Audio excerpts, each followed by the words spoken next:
우리는 우리 믿는 사람들로서 가장 중요한 첫째가는 계명에 대해서 말씀을 들었습니다. 한 분이신 하나님을 마음을 다하고 목숨을 다하고 뜻을 다하고 힘을 다하여 사랑하고 내 이웃을 내 자신과 같이 사랑하라는 것이었습니다. 그리고 우리가 그렇게 할 수 있는 것은 하나님께서 먼저 우리를 사랑하셨기 때문이라고, 그 외아들 우리를 위해서 십자가에 못 박으심으로 그 사랑을 확증하셨기 때문에 우리도 그 사랑 가지고 하나님도 사랑하고 이웃도 사랑할 수 있다고 배웠습니다. 사랑은 상대에 대해 관심을 갖는 것에서 시작합니다. 관심이 없는데 사랑을 할 수가 없겠죠. 그 다음에 사랑은 그 상대를 알아갑니다. 외모, 성격, 나이, 직업, 가족 환경, 학력, 경력, 신력, 신앙 경력 얘기죠. 재력, 이런 것에 대해서 알아가죠. 그 다음에 사랑은 상대가 좋아하는 것을 해서 기쁘게 해주고 싫어하는 것은 안 하는 것입니다. 그리고 사랑은 상대의 부족과 필요를 채워주는 것입니다. 또 사랑은 상대가 받은 은사와 소명을 발견하도록 도와주고 그 은사를 최대로 활용하여 소명을 이루도록 이렇게 일깨워주고 도와주는 것입니다. 마지막으로 사랑은 필요하다면 상대를 위해 목숨까지도 기쁘게 드리는 것입니다. 물론 이런 사랑에 이르지 못한 많은 사랑이 있습니다. 유아적 사랑이라고도 하고요, 또 자기 중심적 사랑이라고도 하죠. 저도 그렇습니다만 자기의 필요 충족을 위해서 하는 사랑이 있죠. 자기를 알아달라고, 자기를 돕고 자기를 따르라고 주장하는 그런 사랑입니다.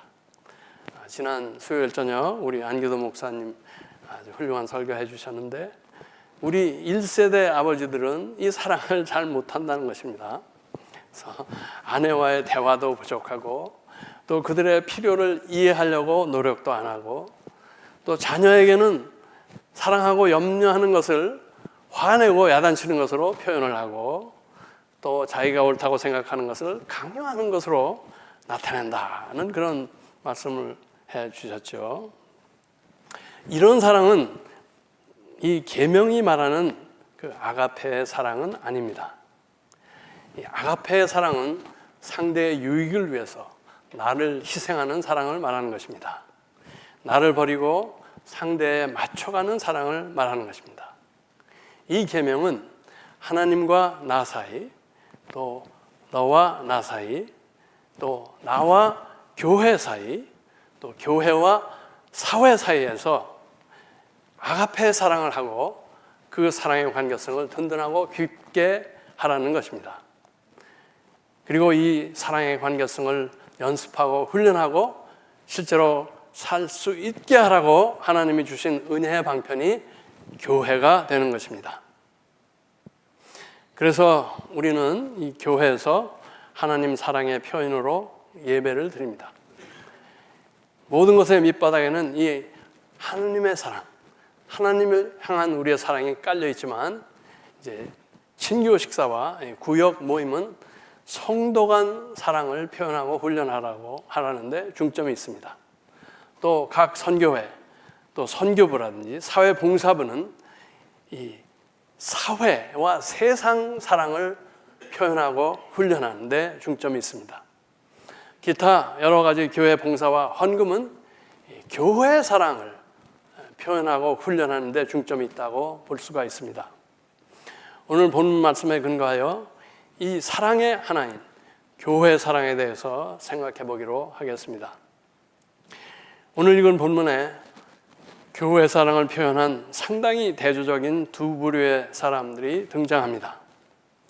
한 부류는 서기관들, 그리고 또 하나는 가난한 과부입니다.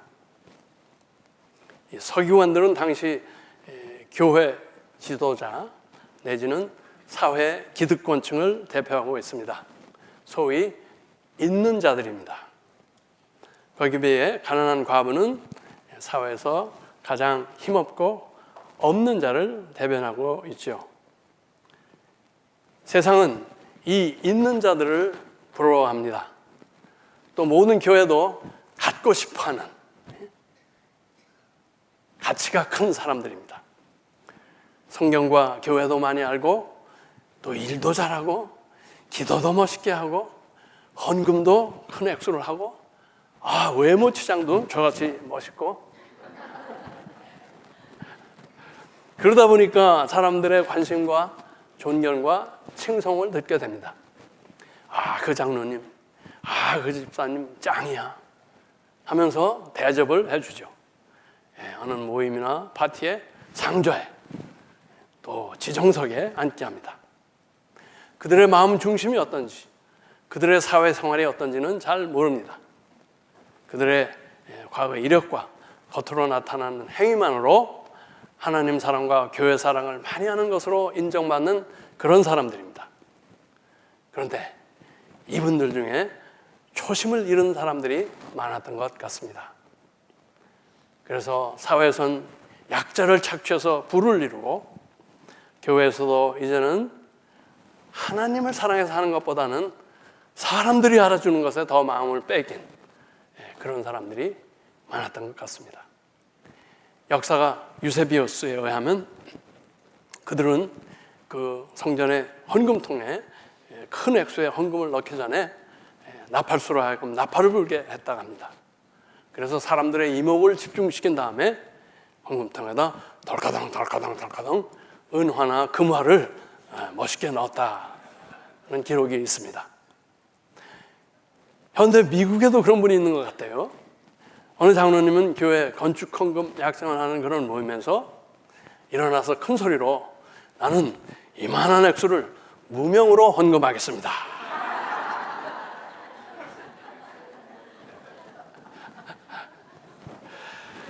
근데 우리 주님께서는 이들이 더 엄중한 심판을 받게 되리라고 경고하시는 것입니다. 이 서기관들과는 많이 다른 가난한 과부가 있었습니다. 하나님을 사랑했던 것 같습니다. 자기의 비참한 처지, 부조리한 사회, 사람들의 경멸적인 눈총에도 불구하고 교회를 나온 것입니다. 하나님은 하나님을 그런 것들보다 더 사랑하기 때문에 사랑하는 마음을 표현하기 위해서 준비한 헌금을 교회 헌금함에 넣기 위해서 나온 것입니다. 아무도 그에게 주목하지 않습니다. 초라한 차림에 얼굴 치장도 안 한 여인, 누가 보겠습니까? 그리고 뭐 대단한 헌금도 아니었어요. 동전 2입을 헌금함에 넣었다는 것입니다. 그런데 그것이 그녀의 모든 소유였다. 이 과부를 우리 주님께서 보신 것입니다. 과부가 동전 2개 넣는 것을 보시고는 감격하여 제자들을 불러 모시고 야, 얘들아 이리 와봐라. 이 과부가 헌금을 제일 많이 했다고 칭찬하시는 것입니다. 놀라서 쳐다보는 제자들에게 설명하시기를 많은 액수를 낸 사람들은 많이 가진 것 중에서 일부를 드렸지만 이 과부는 그녀의 가진 것 전부를 드렸기 때문에 내가 이렇게 호들갑을 떤다 말씀하시는 것입니다. 사람들은 낸 액수만 보고 판단하지만 하나님은 그것과 함께 낸 후에 얼마를 가지고 있느냐도 보신다는 것입니다. 따라서 보이는 액수가 크더라도 별것 아닌 헌금이 될 수도 있고 액수가 작지만 큰 헌금이 될 수 있다는 것입니다. 우리 장로교인들은 우리가 가진 모든 자원, 건강, 지식, 재능, 지위, 시간, 돈 등이 하나님께서 우리에게 맡겨주신 것이라고 믿습니다. 아멘? 장로교인이 별로 많지 않는가 봐. 우리는 그것을 주인의 뜻에 따라 잘 관리하고 사용하라고 맡은 청지기들이라고 믿는 것입니다. 아멘? 영어로는 stewardship이라고 합니다. 이 자원들은 그 자체는 뭐 나쁘거나 좋거나 하지 않습니다. 단지 그것을 맡은 사람이 어떻게 쓰느냐에 따라서 좋은 것이 될 수도 있고 나쁜 것이 될 수도 있는 것입니다. 또 주인이신 하나님은 우리가 맡은 자원을 그분이 기뻐하시는 좋은 일에 쓰기를 원하시는 것입니다. 그리고 많이 맡아 가진 사람으로부터는 많이, 적게 맡아 가진 사람으로부터는 적게 돌려받기를 원하십니다. 더하여 하나님의 뜻에 따라 잘 쓴 사람에게는 더 많은 것을 맡겨주신다는 것을 우리는 믿습니다. 아멘. 침례교회 와서 내가 설교하나. 장로교인들은 청지기직을 믿습니다. 아멘. 예. 우리는 매일 돈을 쓰고 삽니다. 우리 집사람은 돈이 녹는다는 말을 쓰더라고요. 뭐 100불 하나 이렇게 뿌시면 금방 없어진대요. 전에는 움직였다 하면 돈이 나간다는 말이 있었는데 미국 와서 보니까 움직이지 않아도 돈이 나갑니다. 그냥 가만히 있어도 렌트가 빠져나가고 전기세 빠져나가고 그렇습니다. 우리는 이 쓰는 돈 중에 일부를 교회에 헌금으로 드리는 것입니다. 과연 우리는 어떤 마음으로 얼마를 드리는 것이 맞는 걸까요? 이 과거같이 홀랑 다 바치라는 것은 아닙니다. 이 일은 극히 예외적인 일입니다. 우리는 자신과 가족의 기본적 삶을 무시하면 안 되는 것입니다. 또 다른 사람이나 사회에 짐이 되어서도 안 되는 것입니다. 마찬가지로 내가 쓰고 싶은 것 이것저것 다 쓰고 남으면 드리는 것도 아닙니다. 대부분의 사람들은 그렇게 했다가는 아무것도 남지 않을 것입니다. 알맞는 헌금은 이 둘 중간 어디가 될 것입니다. 저는 우리가 적절한 헌금을 했다면 다음의 현상이 있어야 한다고 믿습니다. 첫째는 하나님을 기쁘시게 했다는 그런 기쁨이 솟아나야 한다는 것입니다. 헌금했는데 후회나 걱정이 생긴다면 잘못한 것입니다. 두 번째, 하나님께서 나의 삶을 책임져 주신다는 믿음, 또 더 넘치게 채워주신다는 믿음이 생겨야 바른 헌금을 하는 것입니다. 세 번째, 내가 드린 헌금 때문에 나의 삶의 스타일이 변해야 합니다.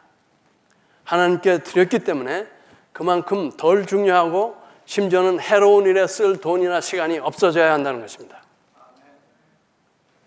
드리기 전이나 후나 나의 삶의 패턴이 똑같다면 제대로 안 드린 것입니다. 부자의 많은 헌금이 칭찬받지 못한 것은 과부는 드렸기 때문에 당장 점심기니를 건넜지만 부자는 드렸지만 그 삶에 아무 변화가 없었기 때문이라고 보는 것입니다. 왜 하나님은 우리가 헌금 드리기를 원하실까요? 하나님이 돈이 필요해서 그렇습니까? 우리를 가난하게 하고 고통스럽게 하기를 좋아하시는 분이시기 때문에 그렇습니까? 아니죠. 사랑의 관계성을 위해서입니다. 주시는 분이 누구인지 잊지 말고 그분께 감사와 사랑을 표현하라는 것입니다. 드려서 없어졌지만 더욱 풍성히 채워주실 하나님을 바라고 믿는 그러한 믿음을 키우시기 위해서 그러는 것입니다. 또 하나님께 더욱 가까이 나오고 의지하게 하기 위해서 그러시는 겁니다. 우리가 부모에게나 어른에게 인사와 예를 걸려다 보면 점점 더 배기가 어려워집니다. 관계성은 점점 약해지는 것입니다. 가장 중요한 이유는 우리를 당신의 자녀로서 하나님같이 사랑하는 사람으로 만들기 위해서 그러시는 것입니다. 죄인을 위해서 목숨까지 드리신 그런 사랑의 사람으로 만들기 원하시는 것입니다. 여러분, 세상에서 목숨같이 중요한 것이 돈 아닙니까? 이것을 드리지 못하면서 목숨을 다해 사랑할 수 없고 온전한 사랑의 계명을 지킬 수 없기 때문에 그런 것입니다.